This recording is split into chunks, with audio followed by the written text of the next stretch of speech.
Mapagpalang umaga po sa ating lahat. Ako po si Vilma Ruan, kasalukuyang BEC Coordinator ng Nuestra Señora Immaculada Concepcion Chapel sa Botanical Community na Immaculate Heart of Mary Parish. Welcome to From the Pews. Ngayon ay October 19, 2025, 29th Sunday in Ordinary Time. Ang mabuting balita ay hango sa Ebanghelyo na San Lucas, Kabanata 18, talata 1 hanggang 8. Ang parabola ng babaeng balo at masamang hukom. Sa unang talata, nagsabi si Jesus ng isang taninhaga sa kanila upang ipabatid sa kanila na kinakailangan manalangin lagi at huwag manghina. Tunay nga na hindi tayo pababayaan ng Panginoong Diyos, gaano man kaimposible ang ating mga panalangin.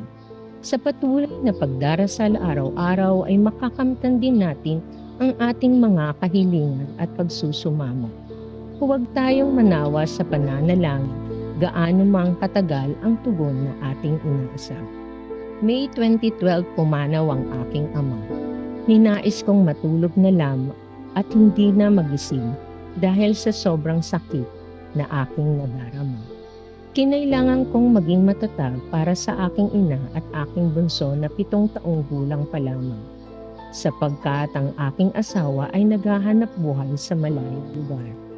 June 2019, matinding dagok muli ang aking naranasan. Akala ko ay hindi na siya ganoon kasakit, ngunit mas masakit pa lang mawalan ng isang ina. Mas dumurog ito sa aking pagkatao, sa aking paghihinagpis, sa kaibuturan ng aking puso. Naramdaman ko ang mga katagang ito. Kailan kita pinabayaan? Mula nang isilang ka, pinabayaan ba kita? Hindi mo ba naramdaman ang aking pagkalinga at pagmamahal sa iyo? Lalo na sa mga oras ng iyong pagdurusa. Totoong sa pinakamasakit na sandali ng aking buhay ay mas nararamdaman ko ang yakap ng Panginoon. Nakadarama ako ng lubos na kapayapaan sa aking buong pagkatao. Ang walang humpay na pagdarasal, kikipag-ugnayan sa Panginoong Diyos at pagninilay ng kanyang mga salita ang nagbibigay sa akin ng gabay, grasya at lakas upang patuloy na mabuhay.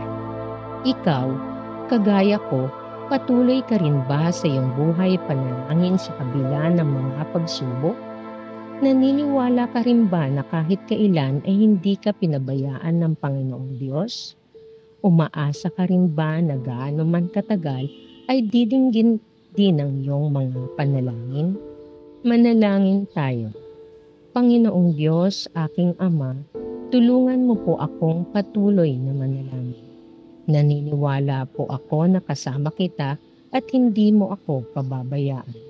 Dinggin mo po ang aking panalangin ayon sa iyong kalooban. Ito po ang aking samot dalangin sa pamamagitan ng iyong anak, ang Panginoong Hesukristo, kasama ng Espiritu Santo. Amen.